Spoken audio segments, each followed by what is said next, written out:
Bonjour à tous, aujourd'hui notre invité s'appelle Timothée, il est coach en mariage et il va venir nous présenter son métier. Quand elle est venue me voir pour ça, c'est vrai que ça m'a fait un petit peu de la peine, elle était perdue. Mais je suis plutôt content parce qu'à la fin, on est ressorti avec une femme qui était reboostée et qui savait pourquoi elle était là et qui a refait son mariage comme elle le voulait. Quelle est la demande la plus folle qu'on t'ait faite? Et je me rappelle que là, il y a une tradition, donc elle remonte je sais pas de quand, qui consiste à asperger donc les mariés de choses pas forcément très de l'amour. Ils peuvent finir avec de la farine, des œufs, un peu de poisson, etc. Donc ils arrivent, ils sont bien habillés et tout et on les asperge de je sais pas, de fruits, de poissons sur eux, c'est ça? Bonjour à tous et bienvenue sur ce nouveau podcast des Invisibles du mariage. Aujourd'hui, notre invité s'appelle Timothée. Il est coach en mariage et il va venir nous présenter son métier et toutes les coulisses, toutes les anecdotes qui vont avec. Quelles sont ses méthodes? Comment il fait pour emmener un couple d'un point A à un point B? En tout cas, merci de nous écouter sur ce podcast. On est aussi disponible en format audio sur Spotify, Deezer, Apple Podcast. Et c'est parti avec Timothée, coach en mariage. Bonjour, merci pour l'invitation. Donc effectivement, je m'appelle Timothée, je suis coach mariage et aujourd'hui, on va parler de ce beau métier. Eh ben allez, c'est parti. Pour vous expliquer, j'étais à la recherche d'un prestataire de mariage et puis je suis tombé un peu curieux, par simple curiosité, sur le compte de Timothée. Timothée qui est coach de mariage.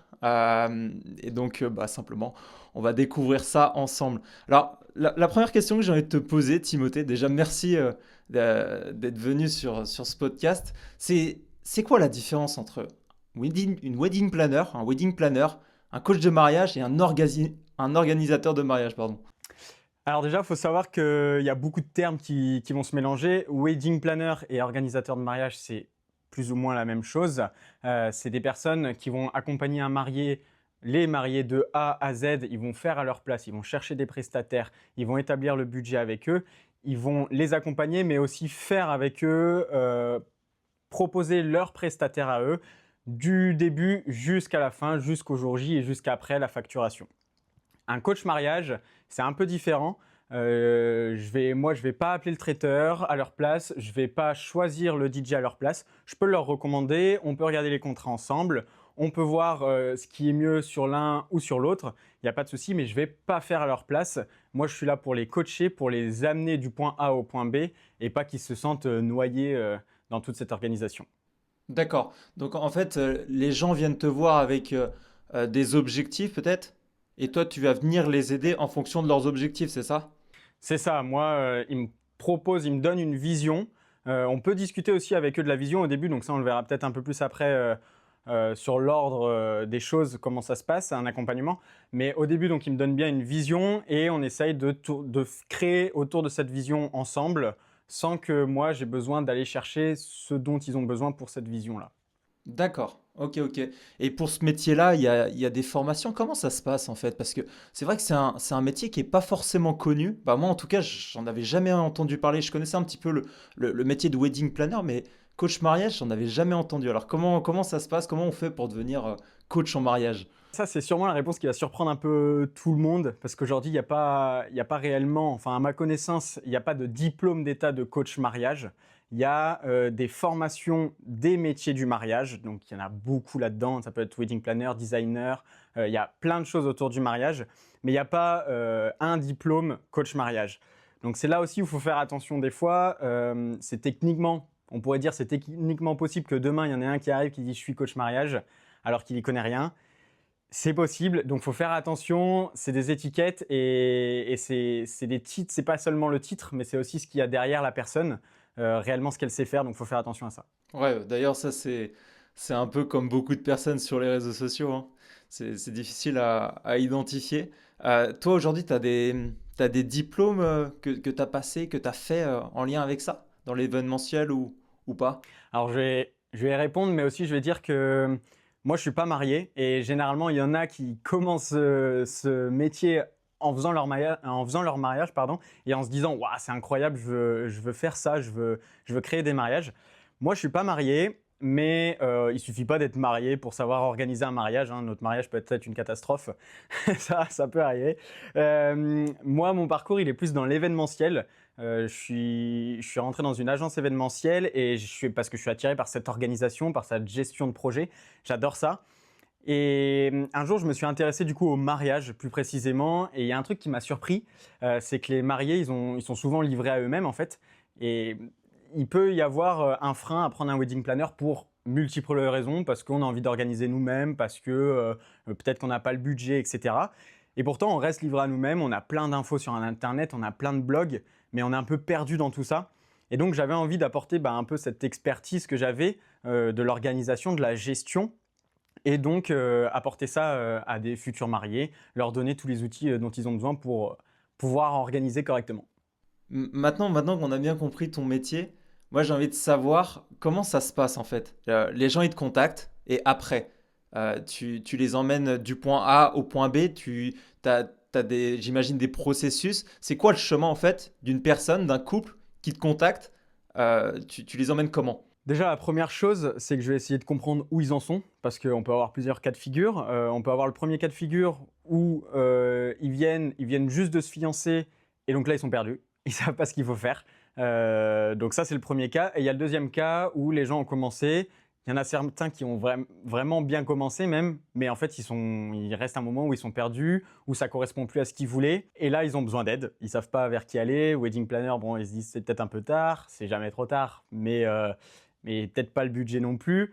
Donc il faut trouver une solution. Et donc là, j'arrive, on en discute et on voit comment je peux les aider. Donc ça, c'est plusieurs cas de figure. C'est quoi le budget en vrai d'un coach en mariage par rapport à une wedding planner? C'est au-dessus, c'est en dessous? Quelqu'un qui contacte un coach en mariage, il doit s'attendre à quoi à peu près en tarif de prix? Alors ça va beaucoup dépendre des coachs mariage parce qu'on ne sait pas toujours combien ils mettent parce qu'ils sont beaucoup sur les réseaux. Si je dois donner une tranche, tu peux avoir des premiers aides, on va dire des premiers outils qui peuvent être mis à disposition sans l'aide du coach, on va dire. Ça va être les outils de planification. Ça, je pense qu'il y en a beaucoup qui les utilisent. Ça peut aller pour quelques dizaines d'euros. Après, tu peux avoir des accompagnements avec vraiment un rétro-planning qui est fait par le coach de A à Z pour les mariés. Là, on peut tourner quand même vers les 400 euros parce qu'on a un guide sur chaque étape du rétro-planning. Donc là, il y a vraiment quelque chose qui est construit pour les mariés spécialement et ça peut monter à plus de 1000 euros si tu as ce planning avec l'accompagnement en plus du coach, donc c'est-à-dire plusieurs appels, le coach qui est tout le temps là pour eux, qui répond à toutes leurs questions. Voilà, le coach, il n'est pas en physique forcément avec eux, mais il reste accessible pour eux s'ils ont besoin, s'ils ont des questions, etc. D'accord, ouais, je vois un petit peu. En fait, c'est vraiment un accompagnement où dès que la personne, le couple a une problématique, tu viens y répondre. Bah, c'est ça, soit les couples sont sur la fin de leur organisation, par exemple, ou ont juste un micro-problème. On va leur donner des guides, des outils qu'on a qui peuvent répondre à leurs problèmes assez rapidement. Ils n'ont pas besoin d'un gros accompagnement. Généralement, ils sont sur la fin, ils n'ont plus trop d'argent à dépenser non plus, ils ont déjà leur budget. Et sauf qu'ils ont quelques problèmes, ça peut être le planning jour J, des fois c'est ça un problème pour certains, avoir un bon planning parce qu'ils vont disperser leur mission avec leurs proches. Donc là, c'est un guide, on va leur vendre un guide, c'est un accompagnement, on va quand même faire un appel avec eux pour expliquer, ça on peut le faire tout à fait. Et par contre, à côté, ça peut être quelqu'un qui a besoin d'aide du début à la fin. Donc c'est très large et on voit en fonction des personnes. Quelles sont les deux problématiques les plus courantes que tu rencontres quand on te contacte? Donc il y a une problématique généralement qui est de l'ordre du budget. Ils ont généralement peur de définir un budget et de le répartir. Ça, c'est quelque chose qui fait un peu peur. On a toujours peur de dépenser trop. On ne sait pas dans quoi dépenser, on ne sait pas comment dépenser. Et il y a une problématique qui vient inconsciemment. Enfin, on ne me contacte pas pour ça en tout cas, mais généralement elle ressort. Ça va être Et il y a une deuxième problématique généralement qui est inconsciente mais qui ressort après les appels. Ça va être comment dire, imaginer le mariage. C'est-à-dire que généralement ils partent sur une idée, mais ils n'ont pas réfléchi autour ce qu'ils voulaient vraiment pour leur mariage. Ils ont pris des options à droite à gauche sur Pinterest, sur Insta, ils ont vu des trucs, c'était sympa. Ils ont fait un micmac, mais au fond, ils n'ont pas réfléchi à réellement comment ils imaginaient leur mariage. Et ça ressort après. Et quand on en discute, ils se disent « Ah ouais, effectivement, on ne sait pas où on en est, on ne sait pas exactement ce qu'on voulait pour ça, on n'y avait pas pensé. » Donc il y a deux grosses problématiques, on va dire, sur lesquelles on revient. Il y en a une qui est pensée, le budget, et une qui est souvent pas prévue et qui arrive après. Ouais, bah écoute, moi je voulais rebondir un peu sur sur cette première problématique des finances. C'est un peu la plus grosse des problématiques qui revient, j'imagine, le plus souvent, bah, en tout cas, que j'entends le plus quand je discute avec des prestataires du mariage. J'ai entendu cette règle des 50-20-30 pour les mariages. C'est quoi exactement? Alors le 50-20-30, c'est une façon de comprendre comment on répartit le budget, mais plutôt théorique, parce que c'est ce qu'on observe sur un grand nombre de mariages. Après, ça s'adapte à chaque mariage. Donc généralement, la première partie, donc les 50%, c'est ce qui concerne le cœur de l'expérience. Donc ça va être le traiteur, le lieu, la décoration, vraiment ce qu'on voit, le cœur de l'expérience des invités, vraiment comment ils vont vivre cette journée. Les 20%, c'est plutôt comment on va rendre le mariage mémorable. Donc ça va être la photo, la vidéo si certains en prennent, l'animation, la musique. Ça, c'est souvent une partie qui est un peu sous-estimée et on arrive à la fin où on doit payer un peu plus. Donc il faut faire gaffe à cette partie-là. Et les 30%, c'est la robe, les costumes, les faire-part. En fait, c'est tout le reste. Tu as les imprévus aussi. C'est vraiment tout ce qui ressort, tout ce qui reste à payer à la fin. Et c'est là où généralement il y a un peu plus de débordement. C'est pas ce qui est oublié, mais c'est là où on a tendance à gratter un peu plus en se disant ah, on veut mettre un peu plus là-dedans, etc. Donc à la fin, on s'en sort avec un peu plus. Donc cette règle de 50-20-30, elle est pas mal pour définir et pour établir un budget de base. Mais après, elle est adaptée en fonction de chacun. Il y en a qui veulent mettre un peu plus dans les 50, d'autres un peu plus dans les 20. Ça, après, c'est adapté en fonction des envies. Ok, ouais, ouais, toi tu t'aides vachement là-dessus du coup aussi sur cette répartition des finances. Sur les 30%, comment tu gères un petit peu les imprévus? Parce que j'imagine il y a des personnes, elles te contactent et elles te disent ouais, bah voilà le budget. Et puis derrière, elles vont, bah, tu parlais de Pinterest, tu parlais d'idées de mariage. Donc je pense que il doit y avoir des problématiques derrière sur le 30%. Comment tu gères ça toi? Alors à la base, les imprévus, on dit généralement que c'est 10% du budget. On les garde de côté, on n'y touche pas. Et on arrive à la fin où bah, s'il y a vraiment besoin, donc là aussi c'est une question d'accompagnement. Si vraiment la personne veut cette chose, cet imprévu, eh ben, on va aller piocher dans cette enveloppe d'imprévu. C'est de la discussion. Après, s'ils veulent dépenser cet argent, il n'y a pas de souci. Nous, après, on va essayer de trouver des solutions, peut-être pour réduire, peut-être pour dire, bah, c'est peut-être pas de cette manière-là qu'il faudrait faire, peut-être qu'on peut faire différemment pour payer moins cher, peut-être que c'est pas quelque chose d'indispensable. Nous, on n'est pas là pour dire oui ou non. Les personnes, elles ont envie de quelque chose, il n'y a pas de souci, on est là pour les accompagner, pour leur dire si c'est vraiment quelque chose qui va changer ou pas. Et en fonction, bah, après, c'est leur budget à eux. Nous, on a établi un budget de base. On l'a bien fait de base. On a prévu une enveloppe pour ça. On peut dépenser l'enveloppe pour ça. Et si vraiment on dépasse, là, après, c'est à eux de dire, bah, OK, nos limites et on y va, on dépense. Bah toi qui es en contact des mariés tout le temps, tu vois beaucoup d'erreurs par rapport à ça? Et si tu devais en donner une, quelle serait l'erreur la plus courante qui revient souvent, souvent? La plus courante, bah, justement, je dirais que c'est pas forcément le budget. Bah, c'est une des plus grandes, du coup, parmi les deux que je t'ai données, mais je dirais que c'est plutôt l'autre. C'est-à-dire que les gens, ils vont partir à dire on veut ça sur Pinterest, on a vu Instagram, on a vu ça. Ils ont pris plein d'infos. Ils ont commencé à se dire ah, on va chercher le lieu de rêve qu'on a vu, on a vu un domaine, c'est incroyable. Ils vont commencer un peu à faire leur mariage, à organiser leur truc. Et à un moment, on va arriver sur cette partie du budget. Et c'est généralement là où on m'appelle, où j'interviens. C'est-à-dire qu'ils ont vu les choses en grand, ils ont vu, ça faisait rêver, etc. Et après, ils établissent leur budget. Et là, ils se disent ah, on est un peu bloqué. C'est pas forcément à ça enfin, c'est pas forcément ce qu'on imaginait. Et pour moi, c'est ça la plus grosse erreur, c'est qu'à la base de tout, à la base de l'organisation, il faut établir un cadre.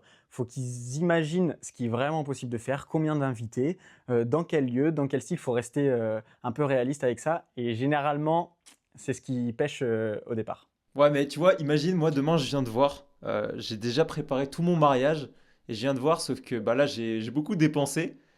Qu'est-ce que tu ferais toi pour bah, essayer de sauver un peu les meubles parce que j'ai beaucoup dépensé et bah j'ai encore plein d'idées, il y a peut-être des choses que j'ai pas forcément payées. Toi, t'as des solutions par rapport à ça?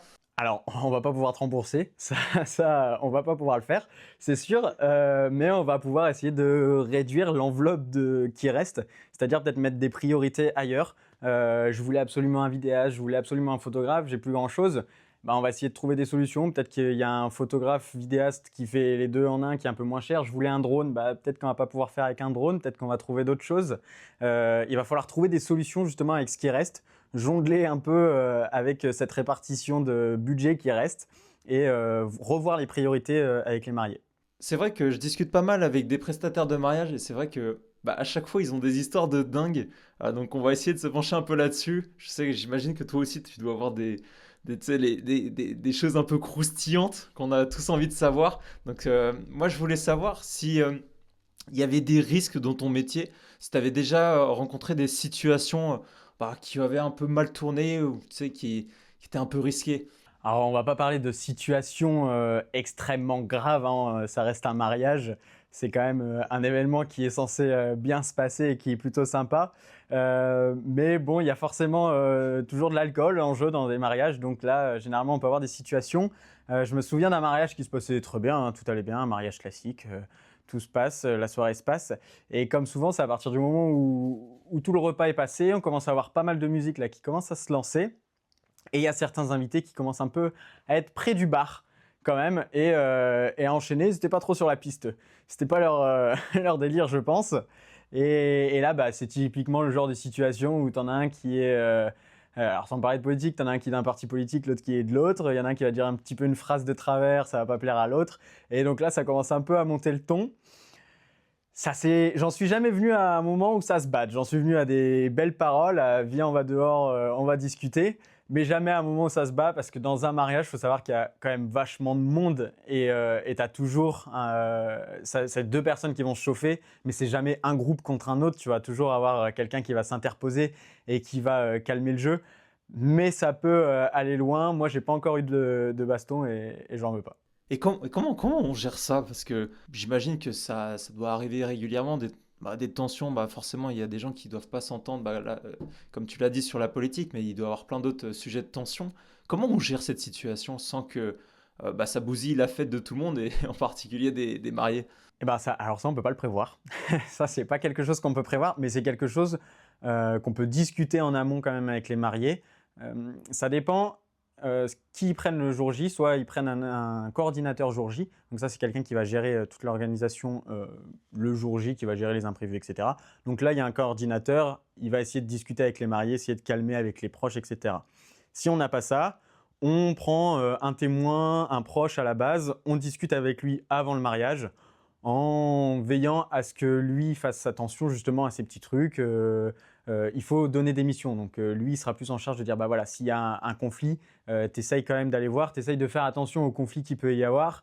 Après, ce n'est pas un point sur lequel on se base vraiment au début parce que c'est vraiment quelque chose quand même d'assez rare.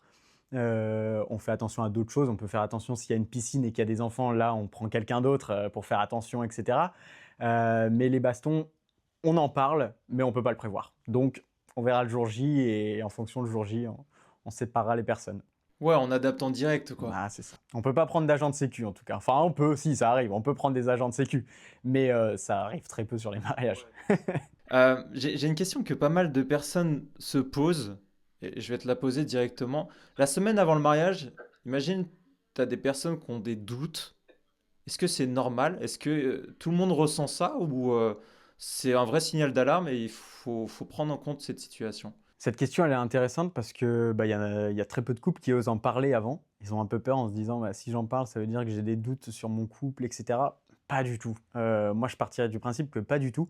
Un mariage, c'est quand même un gros événement dans une vie. Alors, je peux pas comparer ça non plus, mais grossièrement, on pourrait dire tu fais un achat immobilier, tu changes de travail, ce qui fait que tu déménages toute ta famille. C'est quand même des gros événements dans ta vie qui accompagnent. Enfin, il y a tout le monde qui te suit là-dedans. Donc tu peux avoir des doutes, c'est pas grave, d'autant plus que sur une organisation de mariage, plus tu approches du mariage, plus tu es fatigué, plus tu es en stress, tout te perturbe et du coup les décisions peuvent venir un petit peu avec des paroles. Donc à l'approche du mariage, avec le stress, la fatigue, il peut y avoir un peu de tension aussi au sein du couple. Ça ne veut pas dire qu'ils s'aiment plus, ça ne veut pas dire qu'il y a un problème. Toi, tu peux avoir des doutes intérieurement du coup avec toutes ces tensions, mais une fois le mariage passé, tout s'apaise, il n'y a plus de soucis et c'est pas grave d'avoir des doutes avant. C'est quand même un gros événement qui va bouleverser toute ta vie, quoi. Et d'ailleurs, toi, par rapport à ça, Quelle est la demande la plus folle qu'on t'ait faite pour un mariage? Alors j'en ai une qui me vient en tête, qui est assez drôle. C'est un mélange, c'était un mariage avec un mélange de 2 cultures. Alors c'est pas non plus de cultures opposées, hein, c'était, un Français et une Écossaise, donc c'est pas non plus, l'autre bout du monde. Mais, il y a quand même des traditions, qui se font dans certains pays, les traditions anciennes. Et je me rappelle que là, il y a une tradition, donc, elle remonte je sais pas de quand, qui consiste à asperger donc les mariés de choses pas forcément très de l'amour. Ils peuvent finir avec de la farine, des œufs, un peu de poisson, etc. J'ai appris que historiquement, du coup, cette vieille tradition, c'était pour dire que si tu arrives à supporter du coup ce moment pas très agréable en couple, alors tu pourras tout supporter dans ta vie après ton mariage. Donc là, c'est plutôt une tradition plutôt drôle, sauf que là, le problème, c'est que le marié n'avait pas prévu et pas prévenu sa compagne. Il voulait le faire un peu par surprise. Sa compagne, qui était écossaise, il voulait faire un peu par surprise. Donc, moi, c'est là où c'était un peu délicat. C'est-à-dire qu'on peut se retrouver avec un truc très gênant si les gens comprennent pas vraiment ce qui se passe. Il fallait quand même que ça sorte bien. Donc là, on a essayé de remettre un peu un cadre autour de ça, de rediscuter. Et lui, il a essayé à la maison d'essayer de discuter un peu de ses vieilles traditions avec sa future femme pour voir un peu comment ça passait, comment elle réagissait. Bon, ça, elle n'a pas réagi mal à la maison, il paraît. Donc, on a prévenu un petit peu des proches autour quand même pour que ça se fasse un peu naturellement et pas que tout le monde soit choqué de la chose. Après, il y a de la famille écossaise aussi, donc eux, ils connaissaient pas mal cette tradition. Et surtout, le fait qu'il en ait parlé à la maison, mais sans plus, c'était vraiment histoire d'aborder un peu le sujet. Le jour J, quand c'est arrivé, en fait, elle s'y attendait pas du tout, mais elle a compris tout de suite. Elle s'est dit, ah purée, il m'en avait parlé à la maison. C'est quelque chose qui pouvait arriver, effectivement. Et du coup, ça s'est très bien passé à la fin. Mais c'est vrai que sur le coup, quand il m'en a parlé le premier jour, je connaissais pas forcément cette tradition. Et le fait qu'il rajoute qu'il voulait pas en parler à sa femme, j'ai eu un petit peu peur. Mais tout s'est bien passé et c'était plutôt drôle. Et ça se déroule au début du mariage? Ça, c'était au moment de la cérémonie. Ils ont fait une cérémonie sur le domaine après. Et donc ça, oui, c'était sur le lieu du mariage, entouré de tout le monde. Ouais. Donc ils arrivent, ils sont bien habillés et tout, et on les asperge je sais pas, de fruits, de poissons sur eux, c'est ça? À la fin de la cérémonie, ouais, bon, tout s'était déjà passé. Il y avait déjà les vidéos, les photos, tout avait déjà été fait. Mais les invités étaient toujours assis, ouais, donc ils se sont fait asperger. Mais on avait bien prévu en amont, le marié avait bien prévu que sa future femme, du coup, enfin sa femme à ce moment-là, ait une deuxième robe et qu'elle prévoit de changer cette robe juste après cette cérémonie. C'était quand même l'objectif, c'est qu'on ait une deuxième robe juste après. Sa femme était au courant qu'elle changeait de robe après, mais pas plus. Ouais, parce qu'une robe, ça peut grimper aussi en prix, hein. Ça peut grimper tout à fait, mais le mari avait prévu le coup un peu dans son budget. Il avait prévu son histoire et on a bien prévu ça, c'était cool. Ok, ok, ok. Et le moment le plus émouvant ou le plus marquant que tu vécu en tant que coach? Le moment le plus marquant, je dirais que c'est pas forcément les grands mariages. Alors, tu as des mariages qui coûtent très cher, qui sont exceptionnels, qui sont beaux et tout, c'est magnifique. Mais je dirais que c'est pas forcément ça. Je dirais que c'est un petit mariage un peu plus humain où la mariée, en fait, à un moment, elle se dit mais je sais même plus, je suis submergée, je sais même plus pourquoi je fais ça. Je sais plus où donner de la tête, il y a trop de trucs et je suis un peu perdu. Et donc là, c'était vraiment remettre au centre l'idée d'un mariage. En fait, si on enlève tous les invités, si on enlève tout le monde, le but du mariage, c'était de s'unir pour la vie. Et autour de ça, on fait un peu une cérémonie. Tout le monde fait une cérémonie pour fêter ça avec tout le monde. Mais c'est pas l'objectif du mariage, c'est pas de faire la fête. Enfin, pour certains, si. Mais pour elle, non. L'objectif du mariage, c'était de s'unir. C'était pas de faire son anniversaire avec tous ses potes, etc. Donc, on a remis au centre ça.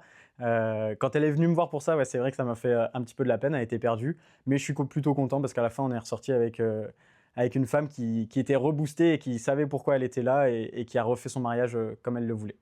Ouais, parce que j'imagine le stress, bah, c'est l'une aussi des problématiques qui doit souvent revenir. Toi, tu gères comment cette partie sur le stress? Parce que moi, c'est vrai que j'accompagne aussi les personnes pour le mariage de manière générale à se remettre en forme, mais aussi il y a une grosse préparation sur la gestion du stress. Toi, comment tu gères cette partie-là le jour du mariage? Est-ce que tu as déjà eu une personne qui, bah, submergée par ses émotions, paniquent un peu. Comment tu gères ça, toi? Bah, le plus important, le jour J, c'est ce que je préconise aussi, c'est le matin, bien s'entourer des bonnes personnes, s'entourer de ses témoins, pour essayer de faire redescendre cette pression, que chacun ait sa mission en fait et que la mariée ou le marié soit uniquement sur son jour de mariage. C'est aussi pour ça des fois qu'on prend des coordinateurs jour J, c'est pour éviter d'avoir la pression de tout. Dans tous les cas, on part du principe que tout a déjà été prévu. C'est pas le jour du mariage qu'on va changer quoi que ce soit. Le jour du mariage, on va gérer les imprévus, mais les imprévus, ce n'est pas aux mariés de les gérer. Ils doivent être donnés en amont. Les missions doivent être réparties en amont à différents témoins, à différents proches. Et l'objectif, justement, c'est que le marié se sente apaisé en se disant « Ok, on a tout prévu, tout a déjà été fait, j'ai été accompagné, je sais qu'il n'y a pas de raison que ça se passe mal. Chaque mission est répartie par personne. Donc tout va bien se passer et dans tous les cas, on y va, tout se passe toujours bien dans un événement, on s'en sort toujours. Donc si tout le monde a sa mission, si tout le monde respecte sa mission, on s'en sort bien et généralement donc on arrive à apaiser les tensions et le stress. Ouais, ouais, ouais. Bah, tout se passe bien, mais pourtant, quand je discute avec certaines ou certains, il y a quand même des regrets, tu vois. Il peut y avoir des regrets, certains ont pas mal de regrets parce que ils ont l'impression de ne pas avoir vécu leur journée. Ça, c'est arrivé. Alors, ça arrive pas forcément si tu prends un coaching. Si on prend un coaching, ça, c'est sûr qu'on prépare ça en C'est ça. Si on prépare ça en amont, c'est pour éviter justement ce genre de moment. Parce qu'on sait que ça peut arriver pour certains mariés qui ont mal prévu. Ça, c'est plus pour des mariés qui m'ont pris en tant que coordinateur jour J. Là, j'ai plus découvert sur le jour, en fait, qu'ils avaient pas assez profité parce que, justement, ils n'avaient pas réparti les missions. Le jour J, ils n'avaient pas réparti les prestataires, etc. Et donc, n'importe quel prestataire venait les voir pour dire où est-ce que je peux me brancher, où est-ce que je peux faire ça. Donc, il y a toute cette partie-là d'imprévu où les mariés doivent tout gérer. Et aussi, il y a cette partie où les mariés veulent aller dire bonjour à tout le monde. Ils veulent voir tout le monde, ils sont contents. À la fin du mariage, ils ont dit bah, j'ai vu tout le monde. Mais en fait, j'ai même pas vu mon mari. J'ai même pas profité. J'ai à peine mangé. J'ai fait que courir. Mais j'ai pas profité de mon mariage. Donc ça, des fois, on peut avoir cette partie un peu de déception ouais, après le mariage. Bah, justement, par rapport à ça, quel est le conseil que personne dit vraiment et qui est super important pour toi, pour que la personne, bah, pour que le couple profite au max ce jour important pour eux? Je pense que le conseil qu'on donne pas assez aux futurs mariés, c'est que préparer un mariage, c'est aussi apprendre à lâcher prise. Parce qu'en fait, pendant des mois, on a essayé de tout contrôler, le budget, les prestataires, le planning, les horaires, les invités, etc. On a essayé de tout gérer, tout faire en sorte qu'il n'y ait aucun imprévu. Mais le jour J, ça reste un événement. Un événement, on a toujours, quasiment toujours, il ne faut pas se mentir, des imprévus.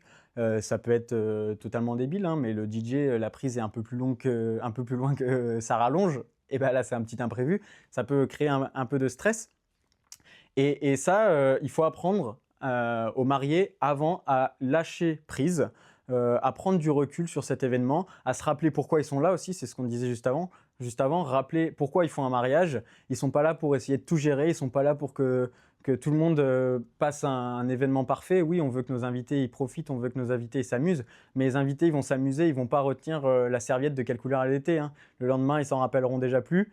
Ils se rappelleront qu'ils ont bien mangé à la rigueur, ça c'est sûr, mais ils se rappelleront pas de tout. Ils auront bien bu un coup en plus, donc ils s'en rappelleront encore moins. Mais ils se rappelleront par contre qu'ils se sont bien amusés, qu'ils ont bien dansé. Et donc ça, si on a pris un bon DJ, si on a pris un bon groupe de musique, si on a bien géré l'animation, tout se passe bien. Moi, je dirais plutôt de partir sur l'animation d'ailleurs. C'est quelque chose que les gens en fait ils retiennent. Toi, naturellement, je pense que si tu as fait des événements, tu retiendras plus l'animation que la poubelle si elle était à côté de toi, le couvert s'il était bien placé, on s'en fout. Profiter, c'est juste le mot d'ordre, quoi. Bah, c'est profiter et vous profiterez vous et les autres profiteront avec vous. Si vous commencez à paniquer dans tous les sens, les autres paniqueront avec vous. Parfait, génial. Bah écoute, merci Timothée pour ce podcast. Timothée-du-bas mariage, donc si vous voulez aller voir un petit peu ce qu'il fait sur Instagram, sur les autres réseaux sociaux, dans tous les cas je vous laisserai dans la description tous les liens vers ses comptes que vous pourrez retrouver dans la description sur YouTube. Si vous souhaitez participer au podcast, si vous êtes prestataire de mariage ou alors vous avez vécu une histoire de dingue en lien avec le mariage, vous avez simplement à me contacter sur Instagram, vous tapez IM Enzo Pacini, Pacini avec 2 C. Vous m'envoyez un message, vous me dites clairement les anecdotes que vous souhaiteriez discuter les histoires que vous avez rencontrées et puis simplement votre numéro de téléphone et puis on en discutera tranquillement et puis à voir comment on pourra le faire. En tout cas, je vous souhaite une très bonne journée ou une très bonne soirée et puis on se dit à la semaine prochaine pour une prochaine émission. Ciao.